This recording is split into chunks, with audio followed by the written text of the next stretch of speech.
ایک ضروری کام کر رہا تھا جو آخری دموں پہ تھا، اس کو اس وقت چھوڑنا ٹھیک نہیں تھا. مکمل ہو جاتا ہے تو ٹھیک تھا، اس لیے میں دیر ہو گئی. جی کس کا پہلی دفعہ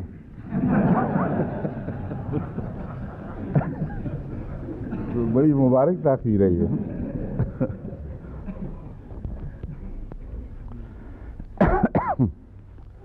آج پھر آپ سے وہی آیا تھا کہ یہ 37 نمبر ہے ابھی ہے. کس کا پتہ لگا آپ کو؟ اچھا جی، جتنا بھی ہے اب اس کو پورا کر کے چھوڑیں گے انشاءاللہ. اعوذ باللہ من الشیطان الرجیم، بسم اللہ الرحمن الرحیم. الذین یبخلون ویأمرون الناس بالبخل وَيَكْتُمُونَ مَا آتَاهُمُ اللَّهُ مِنْ فَضْلِهِ وَأَعْتَدْنَا لِلْكَافِرِينَ عَذَابًا مُهِينًا. وَالَّذِينَ يُنْفِقُونَ أَمْوَالَهُمْ رِئَاءَ النَّاسِ وَلَا يُؤْمِنُونَ بِاللَّهِ وَلَا بِالْيَوْمِ الْآخِرِ وَمَنْ يَكُنِ الشَّيْطَانُ لَهُ قَرِينًا فَسَاءَ قَرِينًا. اس آیت کریمہ کا ایک حصہ بھی بیان ہونے سے، ایک حصے کی تشریح بیان ہونے سے بھی باقی رہ گئی تھی کہ جب درس کا وقت ختم ہوا. لیکن اس مضمون کی طرف واپس آنے سے پہلے میں دو ایسی باتوں کا ذکر کرنا چاہتا ہوں جو میں نے خود درس میں چھیڑی تھی کہ ان کے متعلق مجھے پوری طرح یقین نہیں ہے، اس لیے تحقیق ہونی چاہیے کہ اصل واقعہ کیا ہے. ایک تو میں نے بتایا تھا کہ کوئی مولویوں کو وفد گیا تھا، ہنگری کہہ دیا تھا غلطی سے، اور دراصل وہ ہنگری نہیں تھا بلکہ یوگوسلاویہ تھا. دوسرے میں نے تردد کیا تھا اس بات میں کہ یہ حال ہی میں یا قریب میں ہونے والا واقعہ ہے جو جنگ عظیم کے بعد کا واقعہ ہے یا پہلے کا ہے. دوسرا حصہ تو واضح طور پر وہ مجھے یاد آ گیا ہے، اس میں کوئی شک ہی نہیں، کیونکہ مولویوں کے وفود تو پہلے جایا نہیں کرتے تھے کہیں. جب تک تیل کی دولت دریافت نہیں ہوئی مولویوں کو خرچہ ہی نہیں ملا باہر نکلنے کا. اس زمانے میں تقسیم سے پہلے اور جنگ عظیم سے پہلے ساری دنیا میں سوائے احمدی وفود کی اور کوئی تبلیغ کے لیے نکلا نہیں کرتا، یہ اس کا سوال ہی نہیں پیدا ہوتا تھا. مکرم رفیق بشیر احمد صاحب رفیق نے اب یہ اس معاملے میں معین گواہی دی ہے. وہ کہتے ہیں یہ واقعہ ان کی موجودگی میں پیش آیا ہے جب وہ یوگوسلاویہ گئے تھے. بس کہتے ہیں میں گواہ ہوں، واقعہ پاکستان کے بننے کے بعد کا ہے، اور یہ جو وفود نکلا کرتے تھے تبلیغی جماعت وغیرہ کے، ان کی دوروں کے دوران بشیر رفیق صاحب خود موقع کے گواہ ہیں کہ واقعہ پیش آیا ہے. مجھے ان کی گواہی قبول کرنے میں ذرا بھی تردد نہیں، کیونکہ ٹخنے کی چوٹ اتنی جلدی بھولی نہیں جا سکتی. ٹھیک ہے نا؟ اس ڈاکٹر صاحب نے ڈاکٹری نقطۂ نگاہ سے کہا ہاں، ٹخنے کی چوٹ اتنی آسانی سے بھلائی نہیں جا سکتی. اچھا خیر، اب میں سنن ابی داؤد کی اس روایت کی طرف آتا ہوں جس کے متعلق میں نے عرض کیا تھا کہ آن حضرت صلی اللہ علیہ وسلم کے سامنے ایک شخص کا اس طرح ایک رعونت کے رنگ میں اپنے حسن کا بیان کرنا اور رسول اللہ صلی اللہ علیہ وسلم کے سامنے یہ کہنا کہ میں دنیا کا سب سے خوبصورت انسان ہوں، یہ مجھے قابل قبول نہیں، بالکل یہ ہوا نہیں کرتا ایسا. اور پھر حضور اکرم صلی اللہ علیہ وسلم کا اس کی اس بات کو اس شرط کے ساتھ قبول کر لینا کہ اگر تم رعونت کے بغیر کر رہے ہو ایسا تو پھر کوئی گناہ نہیں. حالانکہ رعونت تو اس کے طرز عمل سے بالکل ظاہر و باہر تھی. تو میں نے یہ اظہار کیا تھا کہ غالباً اس میں کوئی ضعیف راوی ہوں گے، اس لیے تحقیق ہونی چاہیے. تو اب وہ تحقیق آ گئی ہے، تحقیق کا ماخذ میں آپ کے سامنے پیش کرتا ہوں۔ ابو ہریرہ رضی اللہ تعالیٰ عنہ سے پہلے سند میں 4 نام ہیں، محمد بن مثنى اور عبد الوہاب اور ہشام اور محمد۔ سنن ابی داؤد کی ایک شرح بذل المہجور فی حل ابی داؤد سے ان راویوں کا تعارف ملا ہے۔ تہذیب التہذیب سے اول ذکر 2 راویوں کی نسبت رائے درج ہے۔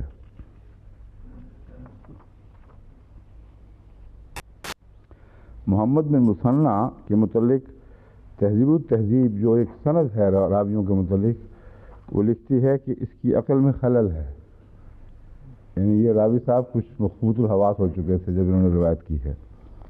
کانا یغیر فی کتابہ، یہ لکھنے میں بھی تبدیلیاں کر دیا کرتا تھا، تو اس لیے لازماً وہ جو روایت کے الفاظ ہیں ان میں کوئی غلطی ہوئی ہے، اور اس حد تک ہو گئی ہے کہ بالکل مضمون ہی بدل گیا ہے۔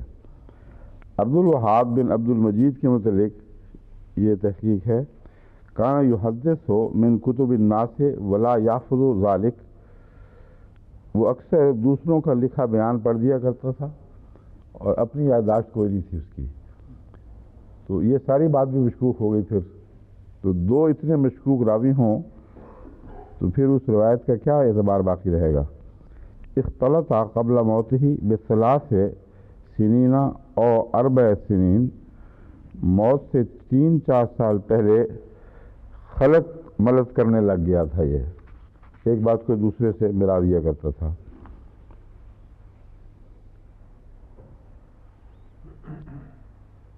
ابھی انہوں نے ایک اور حدیث کی کتاب یعنی مسلم سے ایک روایت بھیجی ہے، اور کہتے ہیں کہ غالباً یہ ہوگی جو غلط روایت کے نتیجے میں وہ دوسرا رنگ اختیار کر گئی جو کل آپ نے اس کو پیش کیا تھا۔ حضرت عبداللہ بن مسعود رضی اللہ تعالیٰ عنہ بیان کرتے ہیں کہ حضرت صلی اللہ علیہ وسلم نے فرمایا کہ جس کے دل میں ذرہ بھر بھی تکبر ہوگا اللہ تعالیٰ اس کو جنت میں نہیں داخل ہونے دے گا۔ اس پر ایک شخص نے عرض کیا، یا رسول اللہ، انسان چاہتا ہے کہ اس کا کپڑا اچھا ہو، جوتی اچھی ہو، وہ خوبصورت لگے، اس پر آپ نے فرمایا یہ تکبر نہیں، یہ ہے اصل روایت جو 100% قابل قبول ہے، اور وہ جو اس نے بنائی ہے کہ ایک شخص بڑا بن کے خوبصورت بن کے حضور کے مقابلے پر اٹھ کھڑا ہوا، یہ تو ہو ہی نہیں سکتا۔ پھر آپ نے فرمایا تکبر دراصل یہ ہے کہ انسان حق کا انکار کرے، لوگوں کو ذلیل سمجھے، ان کو حقارت کی نظر سے دیکھے اور ان سے بری طرح پیش آئے۔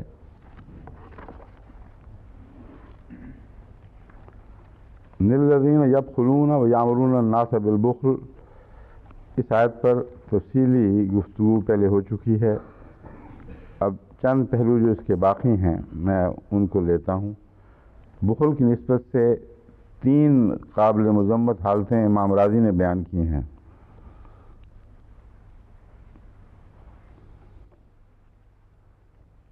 اس کی چونکہ کافی مختلف شکلیں میں پہلے بیان کر چکا ہوں، اس لیے یہ 3 اسی کی ذیل میں آئیں گی۔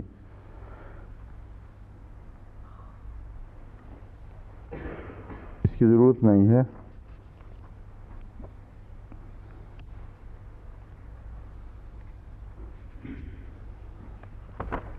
اس کی بھی ضرورت نہیں، یہ پہلے باتیں گزر چکی ہیں۔ حضرت مسلم علیہ السلام کے اقتباس نہیں پڑھا تھا میں نے کل بخل کے متعلق، وہ اس میں یہ ساری باتیں بہت تفصیل سے آ چکی ہیں، اس لیے ان روایتوں کی بعد میں تو کوئی جگہ نہیں رہی، کوئی موقع نہیں پیدا ہوتا۔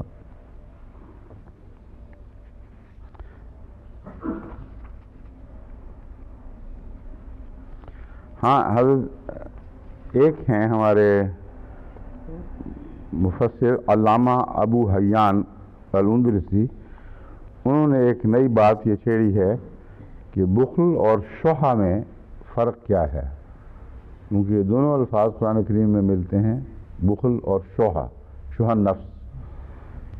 تو وہ یہ لکھتے ہیں کہ شحہ ان چیزوں کے بارے میں بخل ہی کا نام ہے جو دوسروں کے ہاتھ میں ہو،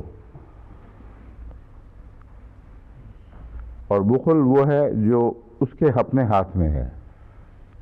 اور یہ فرق انہوں نے کیسے کیا ہے یہ مجھے سمجھ نہیں آئی۔ البتہ امام راغب کہتے ہیں کہ صرف مال میں بخل مراد نہیں، بلکہ بخل ہر اس چیز میں ہو سکتا ہے جس میں کسی غیر کے لیے نفع کا سامان ہو۔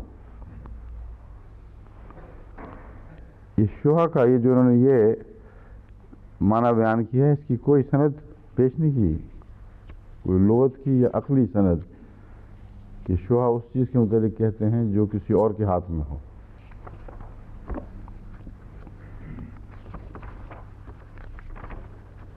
میرے خیال میں اگر اس کو چھوڑ ہی دیتے تو اچھا تھا، کوئی نئی بات اس میں رہی نہیں۔ حضرت مسیح علیہ السلام کو جو اقتباس میں نے آپ کے سامنے رکھ دیا تھا، اس میں اس تفصیل کے ساتھ اس کے ہر پہلو کا ذکر ہے کہ وہ خواب و خیال میں بھی پہلے مفسرین کو سوجی نہیں، تو اس کے بعد اب یہ ذکر تو ایسے ہی عجیب سا لگتا ہے۔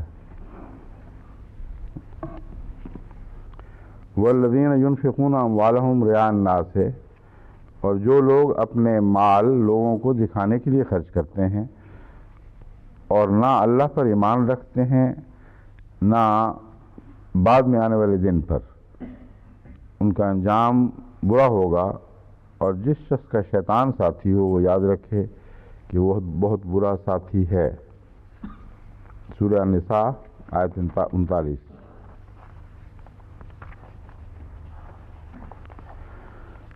شان نزول کی بحث میں جیسا کہ مفسرین اکثر الجھے ہوئے ہیں، یہ بیان کیا گیا ہے کہ سدی کے نزدیک یہ آیت والذین ينفقون اموالهم رئاء الناس منافقین کے بارے میں ہے، یہ آیت مشرکین مکہ، اور یہ بھی کہا گیا ہے کہ مشرکین مکہ کے بارے میں اتری ہے جو حضور صلی اللہ علیہ وسلم کی دشمنی میں اپنے اموال خرچ کرتے تھے۔ یہ بالکل بے تعلق اور بے ضرورت بات ہے، کیونکہ ان آیات کا ایک تسلسل چل رہا ہے، ایک مضمون دوسرے مضمون سے براہ راست منسلک ہے، اور کسی اور وجہ نزول کی تلاش کرنا ہی ایک لغو کوشش ہے۔ اس لیے میرے نزدیک ان بحثوں میں پڑھنا بیکار ہے، اس کو میں چھوڑتا ہوں۔ جب پہلے خدا کی راہ میں خرچ کرنے والوں کی تمام قسمیں بیان فرما دی گئیں، باریک در باریک خرچ کے مواقع تفصیل سے بیان فرمائے گئے، اگرچہ مختصر الفاظ میں، مگر کوئی پہلو بھی باقی نہیں چھوڑا گیا۔ جب اس کے برعکس بخل سے کام لینے والے لوگوں کی کیفیت کھولی گئی اور ان کی نفسیاتی وجوہات بھی بیان فرما دیں جن کی وجہ سے وہ بخل سے کام لیتے ہیں، اور یہ بخل پھر آگے کن خرابیوں تک منتج ہو جاتا ہے، اس کی تشریح بھی ہمیں حضرت اقدس محمد مصطفیٰ صلی اللہ علیہ وسلم کے حوالے سے مل گئی۔ تو اب ایک قسم ایسی رہتی ہے انفاق کی جو بخل نہیں ہے اور انفاق فی سبیل اللہ بھی نہیں ہے، اس کے متعلق کیا حکم ہے؟ یہ طبی تقاضا تھا اس موقع کا کہ اس مضمون پر روشنی ڈالی جاتی، اور یہ آیت اسی سے تعلق رکھتی ہے۔ اس لیے کوئی اور وجہ نزول تلاش کرنا بالکل بے محل اور بے موقع بات ہے۔ حل لغات کا جہاں تک تعلق ہے، انفاق فی سبیل اللہ کا محاورہ ہمارے ہاں کثرت سے رائج ہے، اور نان نفقہ کا محاورہ بھی اردو میں بہت کثرت سے استعمال ہوتا ہے۔ اس لیے نفق دراصل محض خرچ کو کہتے ہیں، خواہ وہ اچھی چیز پر ہو یا بری چیز پر ہو۔ لیکن یہ نفق جو ہے یہ محض اموال ہی پر نہیں بلکہ صفات پر بھی استعمال ہوتا ہے، اور ایک انسان جو کوشش کرتا ہے کسی اور کے لیے اس کی بھلائی کی خاطر، تو وہ اس کا ایک انفاق ہے، اس کی ذہنی طاقتوں کا یا اس کی جسمانی طاقتوں کا بھی ایک انفاق ہوا کرتا ہے۔ تو جیسا کہ پہلے یہ تفصیل سے بحث گزر چکی ہے، خدا کی راہ میں جو کچھ بھی انسان خرچ کرتا ہے اسے انفاق کہا جائے گا، خواہ وہ مال ہو، خواہ وہ ذہنی یا قلبی صلاحیتیں ہوں۔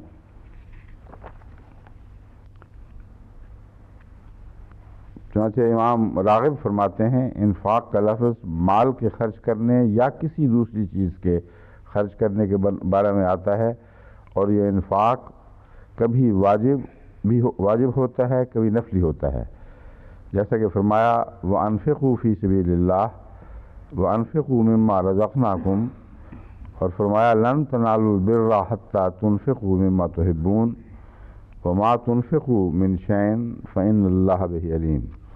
یہ قرآن کریم کی مختلف آیات بیان کر کے اس مضمون پر امام راغب روشنی ڈالتے ہیں کہ ان سب آیات میں لازماً خرچ کرنے کا حکم نہیں ملتا، بلکہ کہیں نصیحت ہے اور کہیں فرض ہے۔ اب ریاء الناس کا جو لفظ استعمال ہوا ہے، اس کا معنی ہے نظر بالعین و بالقلب۔ رویت کہتے ہیں دیکھنا، خواہ وہ آنکھ کی رویت ہو یا دل کی رویت ہو۔ چنانچہ قرآن کریم میں حضرت صلی اللہ علیہ وسلم کے معراج کے تعلق میں اللہ تعالیٰ فرماتا ہے وَمَا كَذَبَ الْفُؤَادُ مَا رَأَىٰ، دل نے جھوٹ نہیں بولا جو اس نے دیکھا۔ تو صاف پتہ چلتا ہے کہ وہ رویت روحانی تھی، قلبی رویت، اور علماء اس بات پر متفق ہیں کہ رویت کا لفظ محض آنکھ ہی کے لیے نہیں بلکہ دل کے دیکھنے کے لیے بھی استعمال ہوتا ہے۔ لیکن ریاء کا لفظ دل کے دیکھنے سے تعلق نہیں رکھتا، نہ آنکھ کے دیکھنے سے تعلق رکھتا ہے، بلکہ ریاء کا تعلق دوسروں کے دیکھنے سے تعلق رکھتا ہے، اور کسی شخص کی اپنی ذاتی کیفیت سے اس کا تعلق یہ نہیں ہے کہ اس نے کچھ دیکھا ہو، کچھ دکھایا ہو تو یہ ریاء بنے گی۔ بس وہ چیز دکھانا جو غلط مقصد کے ساتھ دکھائی جاتی ہے، خواہ وہ سچی ہو خواہ وہ بری ہو، چیز اچھی ہو یا بری ہو، اگر خرچ کی جائے دکھاوے کی خاطر تو خرچ تو ہو گئی، اس میں تو کوئی ریاء نہیں، جو دیکھا وہ سچ دیکھا گیا جس نے بھی دیکھا، لیکن اس کے پیچھے جو نیت کا اظہار ہے وہاں تلبیس سے کام لیا جاتا ہے۔ خرچ کرنے والا بظاہر یہ اثر ڈالتا ہے کہ وہ نیکی کے جذبے سے خرچ کر رہا ہے، مگر در حقیقت وہ اپنے نفس کے دکھاوے کی خاطر خرچ کرتا ہے، اس کو ریاء کہا جاتا ہے۔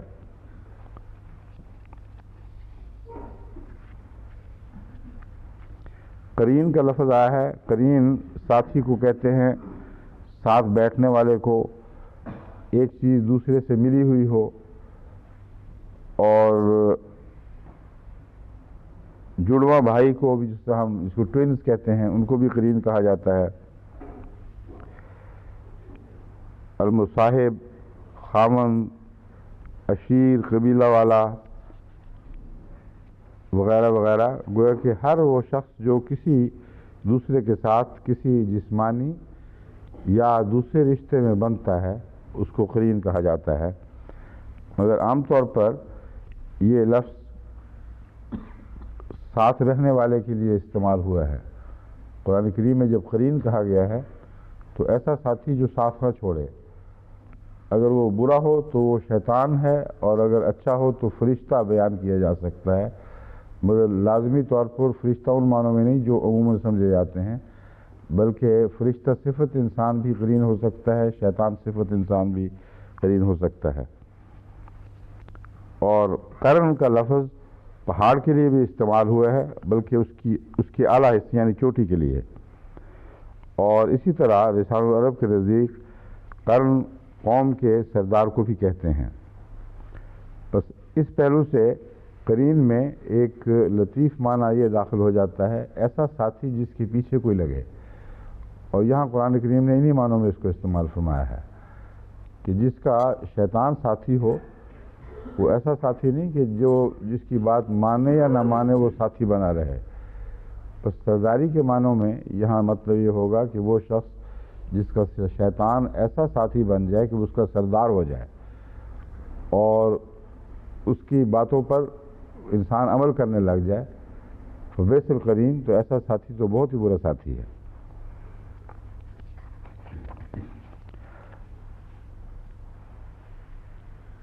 الترغیب و ترہیب سے یہ روایت لی گئی ہے، حضرت محمود بن لبید رضی اللہ تعالیٰ عنہ بیان کرتے ہیں کہ حضرت صلی اللہ علیہ وسلم نے ایک دفعہ باہر نکل کر فرمایا، اے لوگو شرک خفی سے بچو۔ صحابہ نے عرض کیا کہ حضور شرک خفی کیا چیز ہے؟ آپ نے فرمایا ایک شخص سنوار کر نماز پڑھتا ہے اور اس کی خواہش اور کوشش یہی ہوتی ہے کہ لوگ مجھے اس طرح نماز پڑھتے دیکھیں اور بزرگ سمجھیں. یہی دکھاوے کی خواہش ہے جو شرک خفی ہے. قرآن کریم نے ایک موقع پر نمازیوں پر لعنت ڈالی ہے. ویل للمصلین الذین هم عن صلاتهم ساہون والذین هم یراؤون.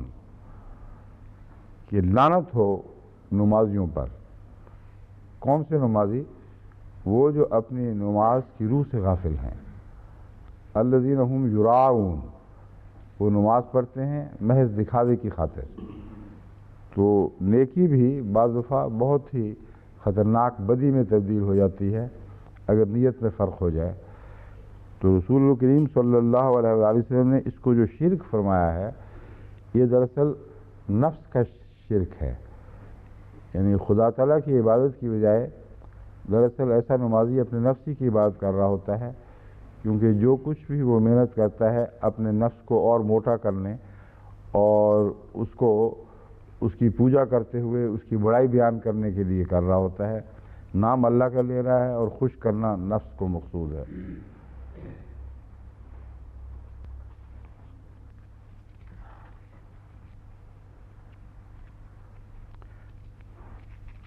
اور خفی اس لیے حضور اکرم صلی اللہ علیہ وسلم نے فرمایا کہ یہ بیماری ایسی ہے جو بہت ہی مخفی بہت سی مخفی صورتوں میں انسان کی ہر نیکی کے ساتھ چمٹ جاتی ہے. اور بسا اوقات انسان کو پتہ نہیں چلتا کہ میرے اندر یہ موجود ہے. تبھی قرآن کریم نے جب شیطان کے خلاف متنبع فرمایا تو فرمایا کہ وہ ایسی جگہوں سے تم پر حملہ کرتا ہے جہاں سے تم اس کو دیکھ نہیں سکتے، وہ تمہیں دیکھ رہا ہے. تو یہ شیطانی خیالات کے اندر بھی ایک یہ شیطانی صفت اخفاء کی موجود ہے. ہر جذبہ جو آپ کو غلط کاموں پر آمادہ کرتا ہے وہ اکثر اچھے بھیس میں آتا ہے، اور ہر اچھے بھیس میں لپٹا ہوا ایک بد جذبہ اس کے پیچھے کار فرما ہوتا ہے. اور جب آپ ایک پردہ اٹھا کر اس کے چہرے کو ننگا کرتے ہیں تو اس سے نیچے ایک اور پردہ اوڑھے ہوئے ایک اور جذبہ اسی طرح آپ کو دھوکہ دینے کے لیے تیار کھڑا ہوتا ہے. یہ شیطانی نفسیاتی کیفیت ہے جس کو حضرت صلی اللہ علیہ وآلہ وسلم نے شرک خفی قرار دیا ہے. شرک تو ہے مگر جان بوجھ کر بالارادہ نہیں کیا جا رہا، مگر اندرونی طور پر نیت کے آخری منتہا تک پہنچیں تو پھر اس میں ارادہ نظر آ جائے گا، اس کے بغیر نہیں آئے گا.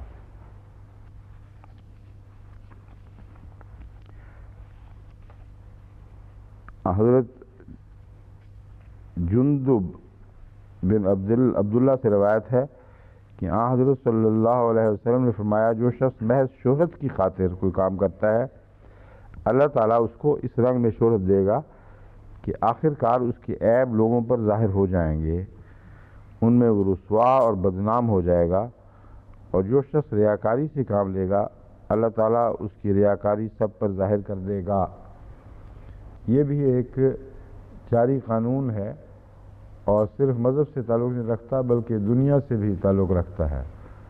کچھ عرصے کے لیے چند لوگوں کو تو انسان دھوکہ دے سکتا ہے، مگر لمبے عرصے کے لیے مسلسل سب کو دھوکہ دینا انسان کے بس کی بات نہیں. جو بدیاں ہیں وہ کہیں نہ کہیں سے جھانکتی ہوئی پکڑی جاتی ہیں. جیسے جب جنگ میں سپاہی لڑ رہے ہوں تو اوٹ میں بیٹھے رہتے ہیں مگر کہیں سر اٹھاتے بھی ہیں، اور جب سر اٹھاتے ہیں تو کئی دفعہ وہ گولیوں کا نشانہ بن جاتے ہیں. تو انسانی بدی جھانک کے ضرور دیکھتی ہے اور کہیں نہ کہیں بے خیال باہر آ جاتی ہے. ایسے موقع پر دوسرے انسان ان کو پکڑ لیتے ہیں. بس رفتہ رفتہ ایسا انسان پہچانا جاتا ہے، اور رفتہ رفتہ تو بہت دور کی بات ہے. اکثر اوقات ہم نے دیکھا ہے کہ ریاکار تو فوری طور پر پہچانا جاتا ہے اور اس کو فوراً شناخت کر لینے کی جو نفسیاتی وجہ ہے اس میں بھی ایک کمزوری ہے، اور وہ رشک یا حسد کی وجہ سے پکڑا جاتا ہے، اور بعض دفعہ یہ پہچان سچی ہوتی ہے، یا اکثر اگر سچی ہوتی ہے تو بعض دفعہ جھوٹی بھی ہوتی ہے۔ مثلا جب ایک شخص کسی اور آدمی کو اچھے کام کرتے دیکھتا ہے، لوگوں سے اس کی تعریف سنتا ہے، تو دل میں حسد کا جذبہ پیدا ہوتا ہے، اور آدمی کہتا ہے کہ یوں ہی دکھاوا کر رہا ہے، بس اندر سے کچھ نہیں۔ تو جذبہ جو ہے وہ حسد کا ہے، مگر بات سچی پکڑ لیتا ہے، کیونکہ اکثر اوقات ایسا ہی ہوتا ہے۔ مگر علاوہ ازیں از خود بھی ایسا شخص بسا اوقات ننگا ہونے لگتا ہے، کیونکہ ریاکاری میں اور نیک کاموں میں کنسسٹنسی نہیں ہوتی۔ یعنی ریاکار بعض باتوں میں بہت بڑھ کے باتیں کرے گا اور نیکیاں بظاہر سر انجام دے رہا ہوگا، اور بعض چھوٹی چھوٹی باتوں میں پکڑا جائے گا، کیونکہ وہاں اس کی خود غرضی ننگی ہو جاتی ہے۔ چنانچہ قرآن کریم نے اس مضمون کو اسی صورت میں کھولا ہے جس میں نے آپ کے سامنے جس کی چند آیات پڑھی تھیں، ویل للمصلین الذین هم عن صلاتهم ساہون الذین هم یراؤون یمنعون الماعون۔ اب یمنعون الماعون کا یراؤون سے کیا تعلق ہے؟ یہ یہی بات ہے جو میں آپ کے سامنے بیان کر رہا ہوں۔ وہ نمازیں تو دکھاوے کی بڑی لمبی لمبی پڑھتے ہیں، مگر جہاں ہمسائے کو، غریب ہمسائے کو چھوٹی سی چیز کی ضرورت پڑ جائے، وہ اس چھوٹی سی چیز بھی خرچ کرنے پر آمادہ نہیں ہوتے، اور اس سے رک جاتے ہیں۔ حالانکہ روزمرہ کی ضرورت پوری کرنا تو ایک معمولی سی نیکی ہے جو انسان سے متوقع کی جاتی ہے، توقع کی جاتی ہے جس کی۔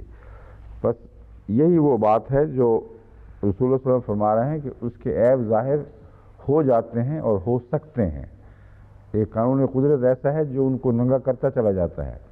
بس انکنسسٹنسی، یعنی نیکی اور بدی کے درمیان جو متضاد حالتیں پائی جاتی ہیں، یہ متضاد حالتیں ریاکار کو بالآخر ننگا کر دیتی ہیں، اور جو نیکی ہے اس میں تضاد نہیں ہے۔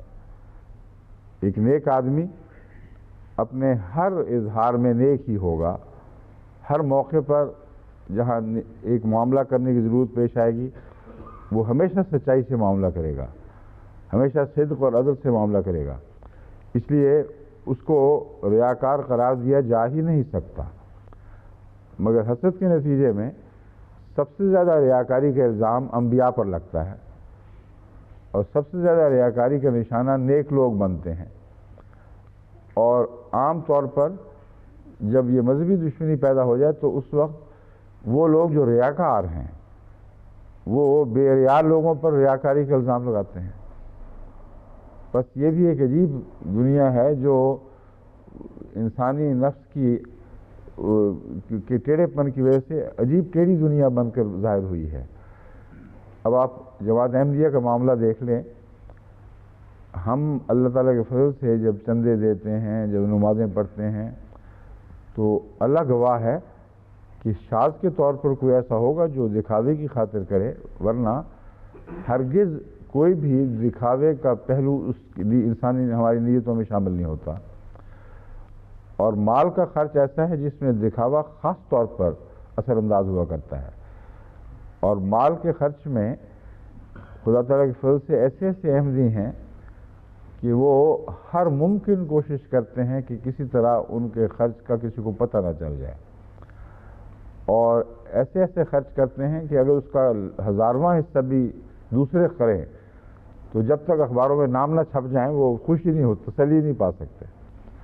اب کل ہی شام کو میرے پاس ایک صاحب ایک دستی خط اپنی والدہ کے لے کے آئے، جن کی طرف سے تاکید تھی کہ جو میں بات کہہ رہی ہوں میرے نام اور ہمارے حوالے کے ساتھ اس کو ظاہر نہ کیا جائے، اور وہ چندہ $2.5 لاکھ کا تھا۔ اب آپ اندازہ کریں، اور اسے میری ثوابدید پر رکھا گیا تھا، جس طرح چاہوں، جس موقع پر چاہوں، جس نیک مقصد کے لیے چاہوں میں اس کو خرچ کروں۔ تو یہ چیز جو ہے یہ ریا کی کلیت نفی کرتی ہے۔ اتنے بڑے بڑے انفاق خدا تعالیٰ کی راہ میں جیسا کہ یہ ہے، اور اس تاکید کے ساتھ کہ کسی کو کانوں کان خبر نہ ہو کہ کس نے کیا دیا ہے۔ یہ پہلا واقعہ نہیں ہے، یہ آئے دن میرے سامنے ایسے واقعات ہوتے رہتے ہیں، عورتیں اپنے زیور دیتی ہیں تاکید کے ساتھ کہ کسی کو نہ پتہ چلے، اور مختلف ملکوں سے مختلف احمدی خدا تعالیٰ کے فضل کے ساتھ بڑی بڑی رقمیں بھجوا دیتے ہیں، اور صرف تحریک کے نتیجے میں نہیں بلکہ بغیر تحریک کے بھی بس جماعت احمدیہ کے اخراجات یا انفاق فی سبیل اللہ نہ صرف یہ کہ ریاض سے کلیتاً پاک ہیں بلکہ اللہ تعالیٰ کی رحمانیت کی صفات میں بھی رنگین ہیں۔ رحمان وہ ہے جو بن مانگے دیتا ہے، اور بن مانگے دینا رحمان کا اس طرح بھی ہم نے دیکھا ہے کہ اس رحمان کے بندے رحمانیت کے جلوے دکھاتے ہیں۔ اور میں نے پہلے بھی بیان کیا تھا، ایک دفعہ نہیں بارہا ایسا ہوا ہے کہ ایک تحریک میں نے کی ہی نہیں اور ضرورت پیش آ گئی ہے اور میں سوچ رہا ہوں کہ یہ تحریک کروں، تو دوسرے دن یا تیسرے دن چند دن کے اندر اللہ تعالیٰ کی رحمانیت سے جلوہ دکھاتی ہے کہ کیا ضرورت ہے مانگنے کی، میں دلوانے لگا ہوں۔ اور وہ جو خدا کی رحمانیت میں رنگین بندے ہیں وہ بعض دفعہ بین ہی وہی ضرورت پیش کر دیتے ہیں جو پیش آئی ہوئی ہے، اس ضرورت کے برابر رقم پیش کر دیتے ہیں۔ بس یہ جو ریاکاری کا مضمون ہے یہ بھی سچائی کی خوب پہچان ہے اور بڑی قطعی پہچان ہے۔ نیک بندوں کی نیکیوں میں کنسسٹنسی ہوتی ہے، وہ ہمیشہ ہر نیکی کے کام میں وفا کے ساتھ وہی اظہار کرتے ہیں جو ایک سچے کو ہر ایسے موقع پر کرنا چاہیے۔ اور کمزور لوگ کہیں کہیں تو بڑے بڑے اعلان کر کے نیکیاں کرتے اور کہتے ہم نے اتنی روپے خرچ کر دیے، اور دوسرے موقع پر جیسا کہ قرآن کریم نے اس رات سے پردہ اٹھایا، یمنعون الماعون، غریب ہمسائے بیچارے کمزور بھوکے مر رہے ہیں پہلوؤں میں، اور ان کو کوڑی کی بھی پرواہ نہیں۔ بس رسولوں سے میں فرماتے ہیں کہ یہ پھر چھپ نہیں سکے گا عیب، یہ تو ظاہر ہو کے رہے گا، اور ایسے لوگ پھر رسوائے زمانہ ہو جاتے ہیں، ایسی قومیں رسوائے زمانہ ہو جاتی ہیں، اور جہاں جہاں بھی یہ بیماری پائی جائے گی پھر اللہ تعالیٰ ان لوگوں کو ذلیل و رسوا کر کے دکھاتا ہے، اور ان کے نیکی کے پردے پھاڑ دیے جاتے ہیں جو دراصل نیکی نہیں ہوتی۔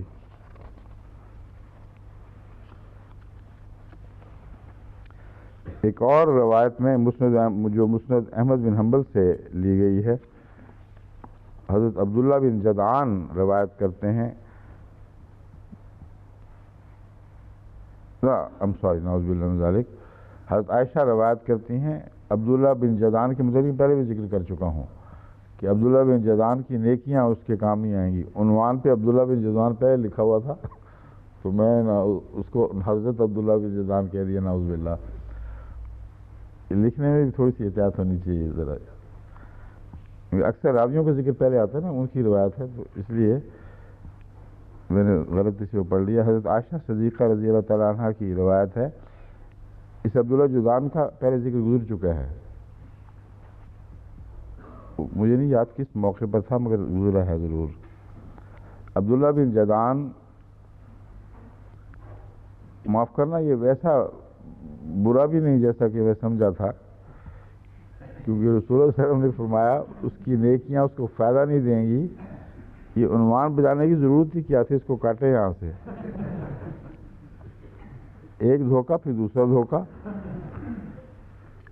عبداللہ بن جدعان ایک ایسے صاحب تھے جو اسلام سے پہلے بھی نیکیاں کیا کرتے تھے اور صلہ رحمی کرتے تھے، پڑوسیوں سے حسن سلوک کرتے تھے۔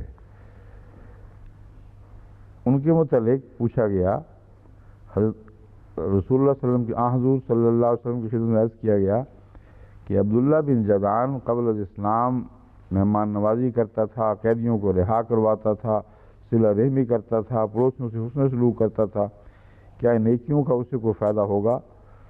فرمایا نہیں، اس نے کبھی یہ دعا نہیں کی تھی کہ اے اللہ مجھے بروز قیامت بخش دینا۔ اب یہ نہیں مجھے سمجھ آ رہی کہ اس حدیث کی حیثیت کیا ہے، یہ بھی کچھ اجنبی سی چیز ہے، ہاں کیوں نہیں امام صاحب کو کچھ اجنبیت دکھائی دی ہے اس میں؟ ہاں نظر آ رہا ہے۔ ایک خاص آدمی کے متعلق سوال کیا گیا، وہ خود کہاں تھا، اس کا ذکر کہیں روایتوں میں کیوں نہیں ملتا ایسے شخص کا؟ کیونکہ جہاں تک اس مضمون کی احادیث کا تعلق ہے، اکثر احادیث جو مجھے یاد ہیں ان میں حضور صلی اللہ علیہ وآلہ وسلم قبل الاسلام نیکیوں کا بدلہ اسلام قرار دیتے ہیں۔ فرمایا تمہیں اسلام مل گیا اور کیا ہے، اور یہ قبل الاسلام نیکیوں ہی کا بدلہ ہے جو تم مشرف و اسلام ہوئے ہو۔ تو اس سے ایک تو اس مضمون سے ہٹ گئی ہے یہ حدیث۔ پھر یہ کہ رسول اللہ صلی اللہ علیہ وسلم کا فرمانا کہ اس شخص نے کبھی یہ دعا نہیں کی تھی کہ اے اللہ مجھے روز قیامت بخش دینا، یہ قابل قبول بات دکھائی نہیں دے رہی، اس لیے اس کے بھی اب راوی نکالیں ہیں۔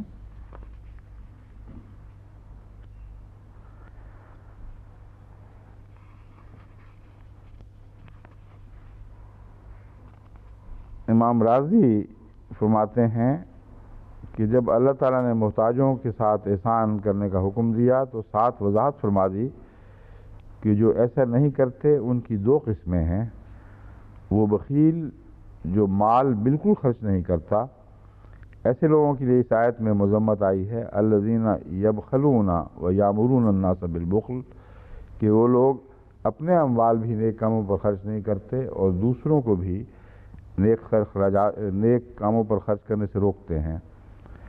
دوسرے وہ لوگ جو اپنے اموال تو خرچ کرتے ہیں لیکن اطاعت کی بجائے ریا اور شہرت کی خاطر کرتے ہیں، یہ جماعت بھی قابل مذمت ہے۔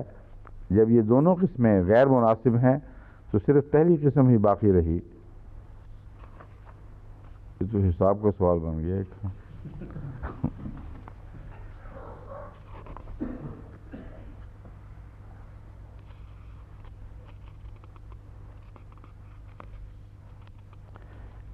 یہ تو صرف باقی جو حوالے ہیں ان میں کوئی بھی نیا نقطہ پیش نہیں کیا گیا، اسی آیت کے سادہ عام فہم مضمون کو دوسرے لفظوں میں بیان کر دیا گیا، بس اس سے زیادہ کچھ نہیں۔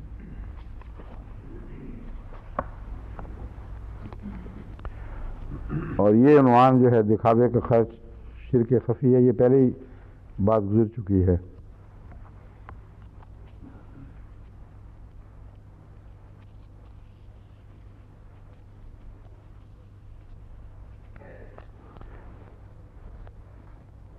حضرت خلیفہ مسیح اول رضی اللہ تعالیٰ عنہ نے یہ بیان فرمایا کہ ریاء ناس پہچاننا کے لیے یہ دیکھا جا سکتا ہے کہ جو لوگ دکھاوے کے خرچ کرنے کے عادی ہوں وہ خدا کی راہ میں بعض دفعہ ایک کوڑی بھی خرچ نہیں کر سکتے۔ یہاں مراد حضرت خلیفہ مسیح اول کی وہ اخراجات ہیں جو معاشرے میں بیاہ شادی وغیرہ سے تعلق رکھتے ہیں، اور اپنی بڑائی کی خاطر امیر لوگ بعض دفعہ بہت زیادہ دکھاوے کے خرچ کر دیتے ہیں، مگر جب دین کی ضرورت پیش آئے تو اس وقت ان کے ہاتھ رک جاتے ہیں۔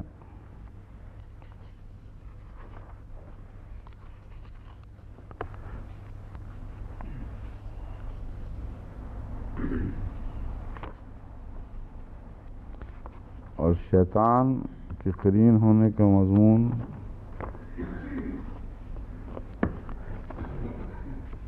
میں ڈھونڈ رہا ہوں، حضرت مسیح صلی اللہ علیہ وسلم کا کوئی اقتباس نہیں ہے اس میں شامل، نظر نہیں آیا ابھی تک۔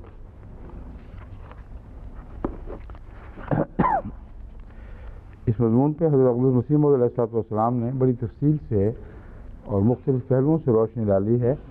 میں جو صفحے تلاش کر رہا تھا یہ دیکھ رہا تھا کہ حضرت اقدس مسیح موعود علیہ السلام کے اقتباسات اکثر آخر پر ہوتے ہیں، وہ کہاں ہیں وہ نظر نہیں آئے، اس لیے اب میں عمومی گفتگو اس بات پہ کرتا ہوں، پھر شروع کرتا ہوں۔ والذین ينفقون اموالهم رئاء الناس ولا یؤمنون باللہ ولا بالیوم الآخر، وہ لوگ جو اپنے اموال لوگوں کو دکھانے کے لیے خرچ کرتے ہیں، ولا یؤمنون باللہ ولا بالیوم الآخر، اور نہ وہ اللہ پر ایمان رکھتے ہیں اور نہ آخرت کے دن پر ایمان رکھتے ہیں۔ ان دو مضامین کا کیا تعلق ہے؟ ایک یہ تعلق ہو سکتا ہے کہ جن لوگوں کے خلاف انذار ہے کہ ان کو سزا ملے گی، ان شرطوں کے ساتھ انذار ہے، محض دکھاوے کے ساتھ نہیں۔ دکھاوا کرتے ہیں اس حالت میں کہ اللہ پر ایمان نہیں لاتے، اور اس حالت میں کہ آخرت کے دن پر بھی ایمان نہیں لاتے، ایسے لوگوں کے لیے انذار کا ذکر ہے۔ میرے نزدیک یہ مضمون نہیں ہے، بلکہ ان لوگوں کی مزید تعریف فرمائی گئی ہے اور گہرا تجزیہ کیا گیا ہے ایسے لوگوں کے خرچ کا، کیونکہ وہ لوگ جن کو اللہ پر یقین ہو، ان کو لیے ممکن ہی نہیں کہ وہ کسی دنیا کو دکھانے کے لیے کوئی نیکی کرے یا خرچ کریں، کیونکہ اللہ پر یقین لازماً یہ تقاضا کرتا ہے کہ آپ کی زندگی کا ہر فعل اس کو دکھانے کی خاطر ہو جو سب سے زیادہ پیارا ہے۔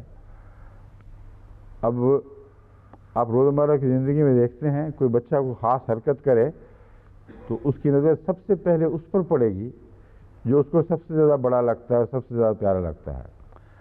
اور بسا اوقات میں نے دیکھا اس نیت سے کہ دیکھیں یہ ان بچے کی فطرت کس طرح ظاہر ہو رہی ہے۔ اس نے کوئی چھلانگ لگائی، کوئی کام کیا، تو آپ دیکھیں تو اس کی نظر صرف ایک شخص پر پڑے گی جو اس کو سب سے زیادہ پیارا ہے، اور باقیوں کی پرواہ نہیں کرے گا۔ اگر وہ نہیں ہوگا تو پھر دوسرے پر پڑے گی، وہ نہیں ہوگا تو پھر تیسرے پر پڑے گی، مگر بغیر نظر پڑے بات بنتی نہیں۔ اس کا دل اطمینان نہیں پاتا جب تک کسی کو اپنی ہوشیاری یا کسی کارگزاری میں شامل نہ کر لے۔ تو حضرت اقدس محمد رسول اللہ صلی اللہ علیہ وآلہ وسلم نے بھی جو تشریحات کی ہیں وہ اس مضمون کو تقویت دیتی ہیں جو میں بیان کر رہا ہوں، اور یہ آیت کریمہ اپنی ذات میں اس بات کو کھول رہی ہے کہ ریاکاری اور ایمان باللہ اکٹھے رہ ہی نہیں سکتے۔ ریاکاری اور ایمان بالآخرت اکٹھے ہو ہی نہیں سکتے، کیونکہ جس کو ہر وقت آخرت کا خوف لگا رہے وہ اپنے اعمال کی ہمیشہ اس نقطۂ نگاہ سے نگرانی کرتا ہے کہ آخرت کو میں کیا جواب دوں گا۔ تو ہر نیک عمل وہ چن چن کر اپنی تسلی کے لیے اپنی نظروں کے سامنے رکھتا ہے کہ یہ عمل شاید میری نجات کا موجب بن جائے، یہ عمل شاید میری نجات کا موجب بن جائے۔ چنانچہ حضرت صلی اللہ علیہ وآلہ وسلم نے بہت سے ایسے لوگوں کا ذکر فرمایا ہے کہ ان ضرورت ان کو یاد تھا کہ یہ ایسا عمل ہم نے کیا ہے کہ جو خدا کی رضا کا موجب بنا ہے۔ بس ریاکاری کا دائرہ ہی الگ ہے اور اس کا رخ ہی بالکل مختلف ہے۔ جب خدا نہ ہو تو دوسرے درجے پر پھر بندوں کو دکھانا پڑتا ہے، اور سوتے بچوں کا تو ماں بھی منہ نہیں چومتی، ان کو پتہ نہ لگے کہ کون کس کو چوم رہا ہے۔ بس یہ وہ مضمون ہے کہ ریا ناس والے لازماً اللہ پر ایمان نہیں لاتے۔ اب دیکھنا یہ ہے کہ کیا واقعی وہ اللہ پر ایمان نہیں لاتے؟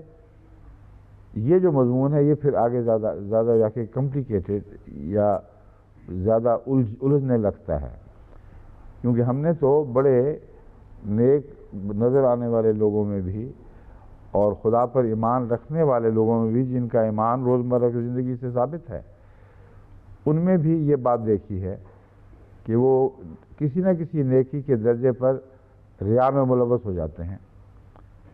جو نہایت اعلیٰ درجے کے متقی ہیں وہ اپنے ہر فعل کو اس کے ہر دائرے میں اور اس کی ہر سطح پر ریا سے پاک رکھتے ہیں، اور جو نسبتاً کم درجے کے نیک متقی ہیں ان کی زندگی ایک جد و جہد کی زندگی ہے، ان کو لازماً نظر رکھنی چاہیے۔ اس لیے یہ قرآن کریم کی اس آیت کا بیان کہ وہ ایمان نہیں لاتے، یہ فوراً سمجھ نہیں آتا سوائے اس حدیث کی روشنی میں جو میں نے آپ کے سامنے پڑھ کے سنائی تھی۔ یہ شرک خفی ہے، یعنی ہر ایسا شخص جو ایمان رکھتا ہے اللہ پر اور اس کا ظاہری جو شعوری احساس ہے وہ یہ ہے کہ میں ایماندار ہوں، اس کے اندر مخفی اس کے اندر مخفی محرکات ایسے ہیں جن کو وہ پہچانتا نہیں۔ بس ایک جہاد اور احتساب کا ایسا عمل جاری ہوتا ہے جو بعض اوقات ساری زندگی ساتھ چلتا ہے اور ابھی ختم نہیں ہوتا. بس لا یؤمنون کی بات اپنی جگہ بالکل پختہ اور قطعی ہے، مگر ایمان دون الایمان کی بحث ہے، کیونکہ تمام علماء اس بات پر متفق ہیں کہ ایمان کسی ایک حالت کا نام نہیں ہے، اس کے بھی درجے ہیں، اور درجہ بدرجہ ایمان کی ایک حالت دوسرے درجے میں تبدیل ہوتی رہتی ہے. تو لا یؤمنون کا معنی اپنی آخری انتہائی اور واضح صورت میں ایمان نہ لانا ہے. ایسا ایمان نہیں لاتے کہ اس میں کوئی شریک نہ ہو، ایمان لاتے ہیں تو شریک ٹھہراتے ہوئے. بس حضرت اقدس محمد مصطفیٰ صلی اللہ علیہ وآلہ وسلم کے فرمودات میں ایک چھوٹے سے لفظ کے اندر دیکھو کتنی عارفانہ گہرائی پائی جاتی ہے، ورنہ یہ متضاد بات دکھائی دیتی. عام آدمی سوچ بھی نہیں سکتا کہ قرآن کہتا ہے ایمان نہیں لاتے، ہم تو ایمان والوں میں بھی دیکھ رہے ہیں. رسول اللہ صلی اللہ علیہ وسلم نے فرمایا کہ تم نہیں وہ بات دیکھ رہے جو میں دیکھ رہا ہوں. ان کے اندر مخفی بت ہیں، اور ہر مخفی بت ایمان کے ایک درجے کی نفی کر رہا ہے. ان کو پہچانو، ان کی تلاش کرو، پھر تمہیں سچے ایمان کا مزہ نصیب ہوگا. اور یوم آخر کا بھی چونکہ جزا سے تعلق ہے، اس لیے ان کے اعمال پھر بے جزا جاتے ہیں، کیونکہ جزا اللہ سے اگر نہیں لینی یا لینا چاہیں بھی تو ایک اور ادنا جزا قبول کر چکے ہوں تو اللہ سے جزا کے حق سے محروم ہو جاتے ہیں. اسی لیے قرآن کریم نے ایسے لوگوں کا ذکر فرمایا ہے جو چھپ چھپ کر پوری کوشش کرتے ہیں کہ کچھ نیکیاں تو ایسی ہوں جن کی دنیا میں ہمیں کوئی بھی جزا نہ ملی ہو. اور یہی وجہ ہے کہ وہ جب کوئی شکریہ ادا کرتا ہے تو خوف سے لرز جاتے ہیں. لا نرید منکم جزاء ولا شکر، نہ خدا کے لیے ہمارا شکریہ نہ ادا کرو، ہم تو وجہ اللہ کی خاطر کر رہے ہیں. اگر تمہارے شکریہ کے چسکے پڑ گئے تو خدا سے ہم کیا لیں گے؟ جو سودا ایک کو بیچ بیٹھے ہیں وہ پھر دوبارہ وہی بکا ہوا سودا دوسرے کو کیسے بیچیں گے؟ تو یہ وہ مضمون ہے ریاء الناس کا جو ساری نیکیوں کو چاٹ جاتا ہے، اور اس سلسلے میں ہمیں بڑی محنت کرنی ہے. جب اللہ نہ رہا، جب آخرت کا احساس نہیں رہا، وَمَّن يَكُنِ الشَّيْطَانُ لَهُ قَرِينًا فَسَاءَ قَرِينًا، تو پھر ہمیشہ ایک شیطان اس کا ساتھی بن جاتا ہے اور وہ اس کی باتیں مانتا چلا جاتا ہے، اس کا سردار ہو جاتا ہے. بس ایسے لوگوں کا جو نفس سے امارہ ہے وہی دراصل شیطان ہے، جو دن بدن زیادہ تقویت پاتا چلا جاتا ہے، کیونکہ پھر وہ جتنی اس کی خدمت کی جائے موٹا ہوتا جاتا ہے اور اتنا ہی طاقتور ہوتا چلا جاتا ہے. بس یہ بہت ہی گہرا بدیوں سے بچنے کا ایک طریق ہے جو سکھایا گیا ہے کہ ریا سے اپنی نیکیوں کو کلیتاً پاک کر دو. تمہارے ساتھ کوئی بد ساتھی شیطان کا کسی صورت میں بھی باقی نہیں رہے گا، کیونکہ سب سے بڑا ساتھی ریا ہے جو نیکیوں کو چاٹ جاتی ہے.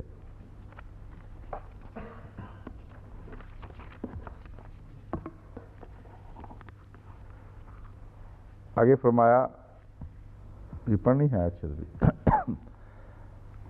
میں دیکھ رہا ہوں ہم نے وہ بھی تو ایک آدھا گھنٹہ سوال و جواب کا بھی دینا ہے نا، اس لیے میں تھوڑا سا مسترد دکھائی دے رہا ہوں، کبھی کبھی نظر ڈالتا ہوں. اعوذ باللہ من الشیطان الرجیم، بسم اللہ الرحمن الرحیم. وَمَاذَا عَلَيْهِمْ لَوْ آمَنُوا بِاللَّهِ وَالْيَوْمِ الْآخِرِ وَأَنفَقُوا مِمَّا رَزَقَهُمُ اللَّهُ وَكَانَ اللَّهُ بِهِمْ عَلِيمًا. اب یہ 40ویں آیت ہے، اس کے مان بعد دیکھیں کیسا تسلسل چل رہا ہے، ایک ادنا بھی بیچ میں کوئی خلا پیدا نہیں ہوا. اب اس میں شان نزول ڈھونڈنے کی کیا ضرورت ہے؟ فرمایا کہ یہ چیزیں بیان ہو گئیں ساری، تو لوگوں کو ہو کیا گیا ہے؟ ماذا علیہم، ماذا علیہم کا یہ بھی ترجمہ کیا گیا ہے کہ ان پر کوئی قہر ٹوٹتا ہے، ان کو مصیبت پڑ جاتی ہے کہ کیوں وہ اللہ پر ایمان اور آخرت پر ایمان نہیں لاتے. وَأَنفَقُوا مِمَّا رَزَقَهُمُ اللَّهُ، اور پھر وہ خرچ نہیں کرتے جو اللہ تعالیٰ نے ان کو عطا فرمایا ہے. اس سارے خرچ کی ایسی قیمت ان کو ملے گی کہ اس کا عام دنیا کے سودوں میں تصور بھی نہیں کیا جا سکتا۔ اسی لیے قرآن کریم نے فرمایا ہے وہ جب انسان کی خاطر انسان کو پیش نظر رکھتے ہوئے کچھ خرچ کرتے ہیں تو خدا تعالیٰ کے نشانات کو بہت معمولی داموں پر بیچ دیتے ہیں، اپنی نیکیوں کو اس طرح پھینک دیتے ہیں کہ اس کی قیمت بھی کوئی وصول نہیں کرتے، جبکہ بہت بڑی قیمت دینے والا سوداگر موجود ہے اور وہ اللہ تعالیٰ ہے۔ تو اگر کوئی ایسا سوداگر ہو جو آپ کی رائی کی کروڑوں میں قیمت دے رہا ہو تو کروڑوں کی قیمت رائی کے طور پر وصول کر لینا حد سے زیادہ جہالت ہے۔ تو اس لیے فرمایا ماذا علیہم، پاگل ہو گئے ہیں، کیا ہو گیا ان کو، اللہ پر ایمان نہیں لا رہے، یوم آخرت پر ایمان نہیں رکھتے اور اس طرح خرچ نہیں کرتے۔ اگر ان دو شرطوں کے ساتھ خرچ کریں گے تو پھر ایک اور بات بھی ہے کہ یہ ان کو کچھ دکھانے کی ضرورت ہی کوئی نہیں۔ وَقَانَ اللَّهُ بِهِمْ عَلِيمًا، اللہ تعالیٰ ایسے سب لوگوں کا علم رکھتا ہے، ان کو کسی کھاتے میں درج کرنے کی ضرورت نہیں، کچھ پیش کرنے کی ضرورت نہیں ہے، وہ نیکیاں خدا کی خاطر کرتے چلے جائیں اور ان کو بھلاتے چلے جائیں، اللہ کے ہاں ان کا حساب کامل طور پر بغیر کسی بات کو چھوڑے ہوئے یا بھولے ہوئے محفوظ رہے گا، اور قیامت کے دن وہ اپنی نیکیوں کا وہ اجر پائیں گے کہ ان کا وہ تصور بھی نہیں کر سکتے تھے۔ یہ خلاصتاً اس آیت کی تشریح ہے۔ چونکہ وقت ختم ہو گیا اس لیے کل حل لغات والا پہلو جو ہے یا دوسرے مفسرین کی آراء ان کی طرف میں لوٹوں گا انشاءاللہ۔ اب جی سوالات آپ کے نصف گھنٹے کے جو ہوا کرتے ہیں وہ میں نے دیکھا ہے چودھری عبدالرشید صاحب ماشاءاللہ ایک اور بڑے گلہاٹیے کے ساتھ بیٹھے ہوئے ہیں جن کا نام بشیر حیات صاحب ہے، یہ دونوں آج اکٹھے بیٹھے ہوئے ہیں ماشاءاللہ۔ آپ بھی ہیں؟ اچھا آ جائیں پھر، آپ تو گلہاٹیوں کی فہرست میں نہیں ہیں، فرمائیے۔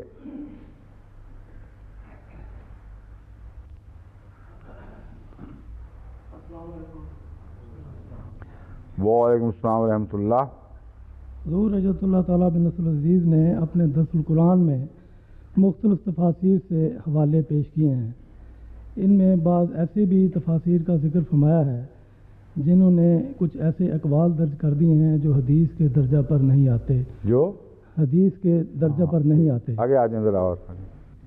مثلا حضور نے علامہ واحدی کا ذکر فرمایا ہے اور علامہ بہقی کا بھی ذکر فرمایا ہے، اور اپنے اس رمضان میں تفسیر صافی کا ذکر بھی فرمایا ہے جس کے متعلق ہم کچھ زیادہ نہیں جانتے، اگر حضور پسند فرمائیں تو یہ بتا دیں کہ تفسیر صافی کس عالم نے لکھی ہے۔ اور تفسیر صافی جو ہے یہ شیعہ تفاسیر میں مشہور ہے، اور الصافی فی شرح کافی بیان ہوئی ہے، تو دو تفسیریں ہیں جو اوپر تلے ایک دوسرے سے وابستہ اور ایک دوسرے ہیں، دونوں ہی شیعہ خیالات کی مظہر۔ تفسیر شافی، اس کا میں نے ان سے تفسیر شافی کے متعلق پہلے ہی نوٹ لکھ کر ان کو ہدایت کی تھی کہ یہ بیان کرنا ہے، تو وہ لے آئے ہیں ساتھ، تو معلوم ہوتا ہے آپس میں آپ کا رابطہ ہو گیا تھا اور اس سوال کے کا آپ کو علم تھا، اس لیے آپ نے یہ کیا ہے، ٹھیک ہے نا؟ ہاں، ورنہ میں حیران تھا کہ ادھر تفسیر صافی ادھر سامنے یہ تفسیر صافی کا مضمون پڑا ہوا ہے، مگر ویسے بھی میں نے اپنے طور پر ان کو ہدایت کی تھی کہ تفاسیر کے متعلق تفصیلی تعارف کروانا ضروری ہے۔ بعض اہم تفاسیر کا ہم تعارف کروا چکے ہیں، کافی کے متعلق اور صافی کے متعلق ہم نے پورا تعارف نہیں کروایا، تو اچھا وہ آپ نے سوال کیا اور ساتھ پہلے بتا بھی دیا ان کو، تو یہ اب یہ میرے سامنے کاغذ پڑا ہوا ہے۔ محمد بن شاہ مرتضیٰ بن شاہ محمود المعروف ملا محسن اور الفیض ذوالکاشی، کاشی لکھا ہوا ہے،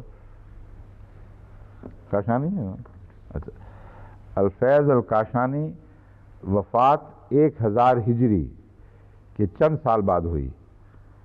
امامیہ اثنا عشریہ کے غالی شیعوں میں سے تھے۔ آپ کی 80 سے زیادہ تصانیف مشہور ہیں، لیکن جہاں تک میرا علم ہے یہ تفاسیر، یہ کتابیں ساری اس وقت موجود نہیں ہیں، اور ان کا ذکر ملتا ہے علمی طور پر، کیونکہ چند سال پہلے جب میں نے یہ مواد اکٹھا کیا تھا تو مجھے یاد پڑتا ہے کہ یہ ذکر ملتا ہے، مگر یہ کتابیں ساری نہیں ہیں۔ بعض ان میں سے مشہور ہیں جو موجود بھی ہیں، ان میں ایک تفسیر الصافی کے نام سے مشہور ہے۔ یہ تفسیر اثنا عشریہ کے عقائد کی تائید میں بہت ہی غلو اور تعصب کا رنگ رکھتی ہے، اور غیر معمولی مبالغہ آمیزی اور سنی عقائد کے خلاف تعصبات اس تفسیر میں پائے جاتے ہیں۔ اور جہاں جہاں بھی اہل بیت کے اقوال دیے گئے ہیں وہاں اس بات کی ضرورت سمجھی نہیں گئی کہ ان کی کوئی سند پیش کی جائے، اور اصول یہ پیش نظر رکھا ہوا ہے کہ اہل بیت سے زیادہ سچی بات کرنے والا اور ہو کون سکتا ہے۔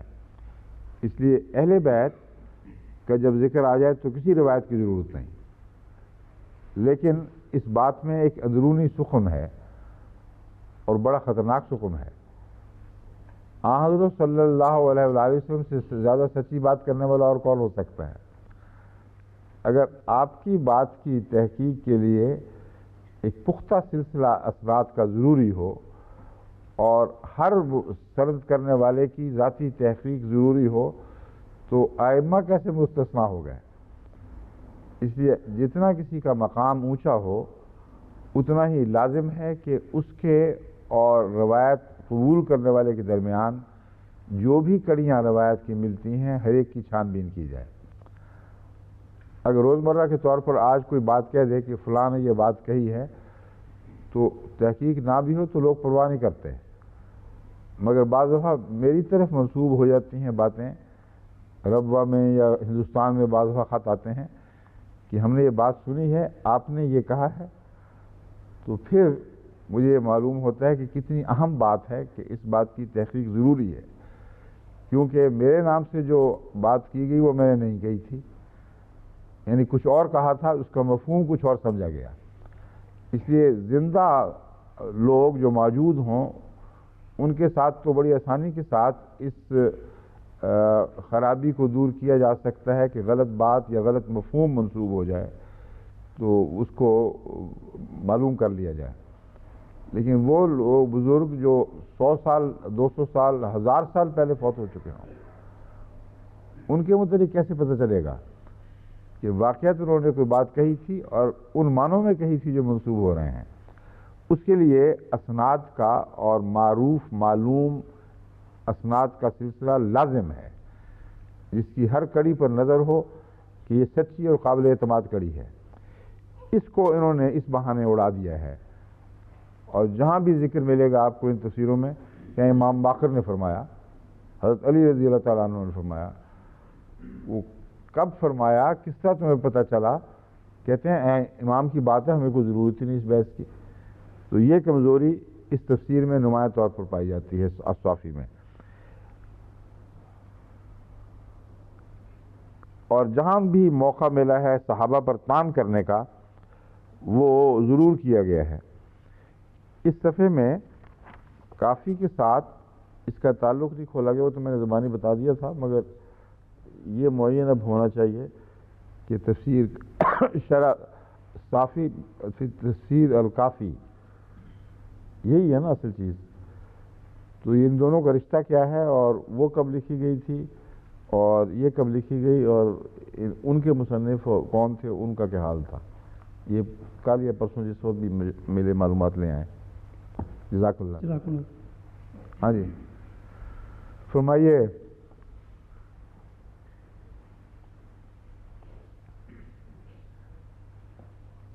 السلام علیکم ورحمۃ اللہ وبرکاتہ۔ وعلیکم السلام ورحمۃ اللہ وبرکاتہ۔ حضور یہاں میں ایک لائبریری سے کتاب لایا تھا، جی معلومات حدیث، جی تو اس میں ایک ڈاکٹر محمد حمید اللہ صاحب کا ایک تحقیقاتی مقالہ تھا۔ جی اس میں انہوں نے یہ بتایا ہے کہ حضرت ابو ہریرہ رضی اللہ تعالیٰ عنہ جو کہ یمن کے رہنے والے تھے، ان کے ایک شاگرد حمام بن منبع یمن سے تعلیم کی غرض سے مدینہ تشریف لائے اور حضرت ابو ہریرہ رضی اللہ تعالیٰ کے پاس ہی قیام کیا۔ حضرت ابو ہریرہ رضی اللہ تعالیٰ نے اپنی وفات سین مسجد نبی میں پاس قیام کیا، اس میں سب کا اپنا الگ گھر ہوتا ہے جی وہ تو بیچارے مسجد نبی کے تھڑے پہ بیٹھے ہوئے تھے، جی وہاں ہی وہاں ہر شخص آ کے بیٹھ سکتا تھا، تو ان کے پاس قیام کیا تو عجیب بات لگی ہے مجھے۔ ہاں تو میں آگے چلیں۔ حضرت ابو ہریرہ تعالیٰ انہوں نے اپنی وفات جو کہ 58 یا 59 ہجری کی ہے، اس سے قبل حضرت حمام بن منبع کو حضرت رسول کریم صلی اللہ علیہ وسلم کی احادیث میں سے تقریباً 150 کے قریب منتخب کر کے املا کروا دی، جو کہ صحیفہ حمام بن منبع کے نام سے مشہور ہے، ٹھیک ہے، اور یہ تالیف تاحال دستیاب شدہ کتب حدیث میں قدیم ترین ہے، اور یہ احادیث بخاری اور مسند حنبل میں شامل ہیں۔ صحیفہ حمام بن منبع کے 2 مخطوطوں کا پتہ چلا ہے۔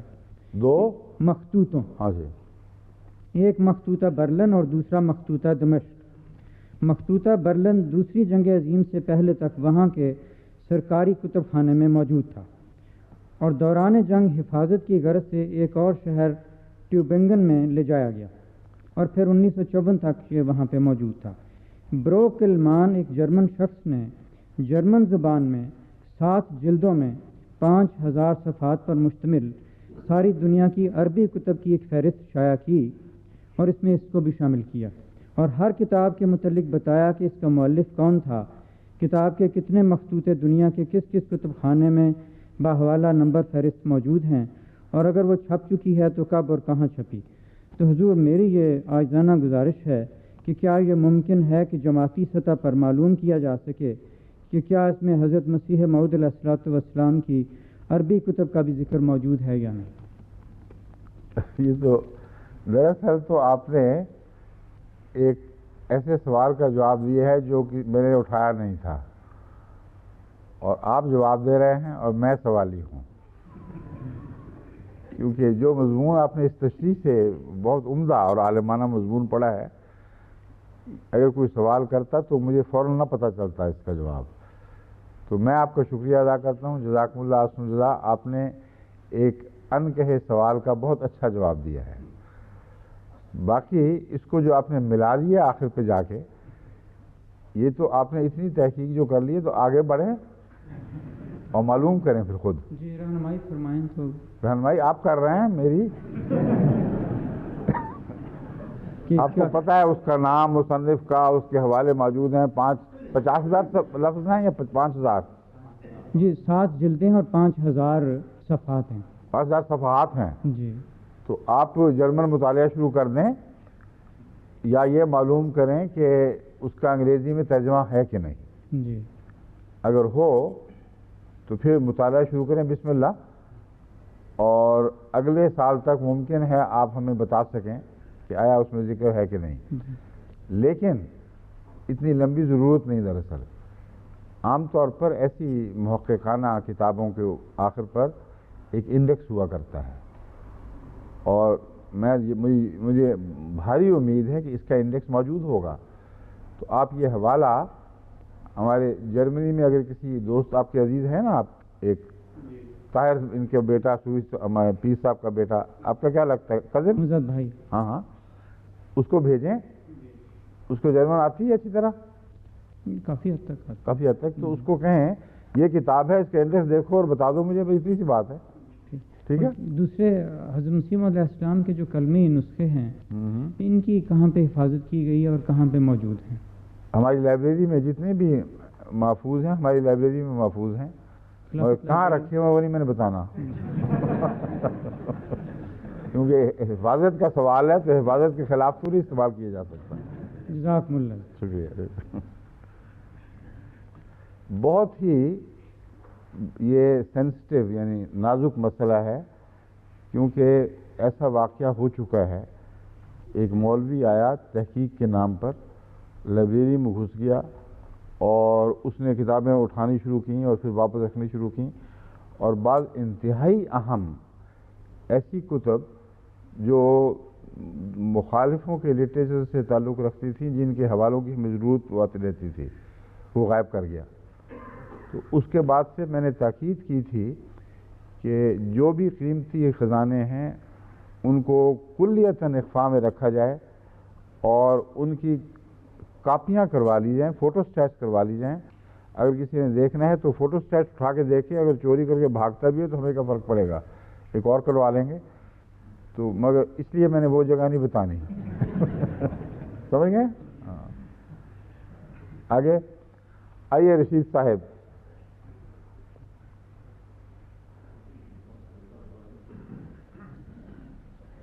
رشید صاحب اتنی فراخ دلی سے آگے اجازت نہ دیں لوگوں کو، حضور کیونکہ وقت تھوڑا ہے۔ سوال بہت ہیں، آپ غالباً وہ تفسیر سے متاثر ہو کر فراخ دلی کا مظاہرہ کر رہے ہیں۔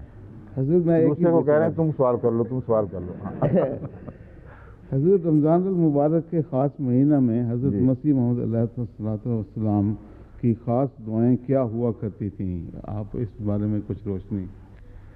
حضرت مسیح علیہ السلام کی جتنی دعائیں عام طور پر آپ دعائیں کیا کرتے تھے وہ حضرت مسیح علیہ السلام کی دعاؤں کے حوالے سے کتابی صورت میں ملتی ہیں۔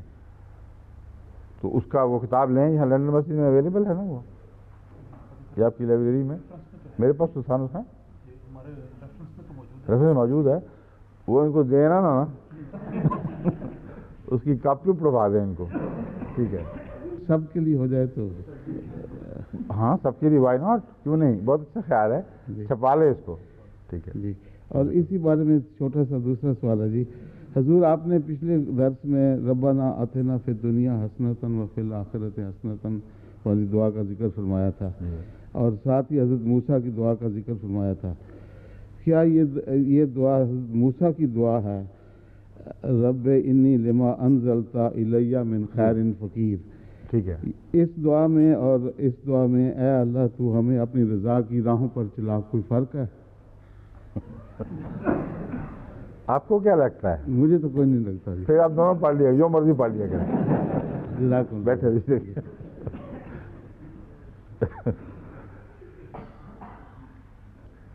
السلام علیکم بشیر حیات صاحب، آپ کا پلندہ کہاں ہے سوالات کا؟ یہ سوال ہے، ہاں وہ ہوتا ہے، لازمہ ہوتا ہے۔ ہاں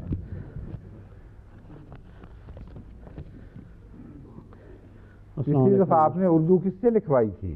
جی پچھلی دفعہ آپ نے اردو کس سے لکھوائی تھی؟ وہ اردو لکھی تو میں نے تھی، لیکن وہ بس پڑھی کسی اور نے تھی؟ اپنا لکھا آپ سے پڑھا نہیں جا رہا تھا، اس لیے میں پوچھ رہا ہوں۔ جی ابھی پڑھا اپنے جائے گا، ہاتھ سے لکھا تھا آپ نے؟ ابھی پڑھا جائے گا۔ ٹھیک ہے، آج میں ایک ہی سوال کروں گا۔ جزاک اللہ، بہت بہت شکریہ۔ آگے آ جائیں، آگے آؤ۔ ہاں جی،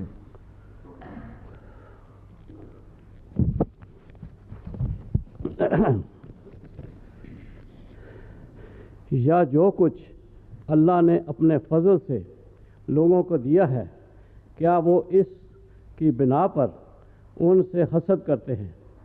اگر یہ بات ہے تو ہم نے ابراہیم کی اولاد کو بھی کتاب اور حکمت دی تھی، اور نیز ہم نے ان کو بڑی حکومت دی تھی۔ حضور اس سورۃ النساء ہے یہ، حضور سورہ النساء کی کون سی آیت کا ترجمہ آپ نے پیش فرمایا ہے؟ یہ کہنا بھول گئے ہیں۔ سورۃ النساء ہے بس، کون سی آیت کا ترجمہ یہ آپ نے پیش کیا ہے؟ ترجمہ تو ابھی سورۃ النساء لکھا ہے بس۔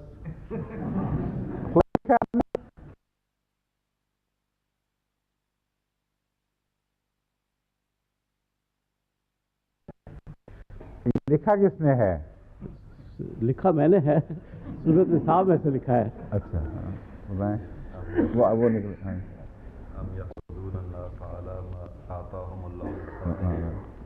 میں اصل آیت کے الفاظ پڑھ دوں کیونکہ دراصل پہلے عربی الفاظ ہوں پھر ساتھ ترجمہ ہو، جی یا حوالہ تو ہو کم سے کم۔ جی کہاں ہے؟ اچھا ٹھیک ہے۔ اعوذ باللہ من الشیطان الرجیم، بسم اللہ الرحمن الرحیم۔ ام یحسدون الناس علی ما آتاہم اللہ من فضلہ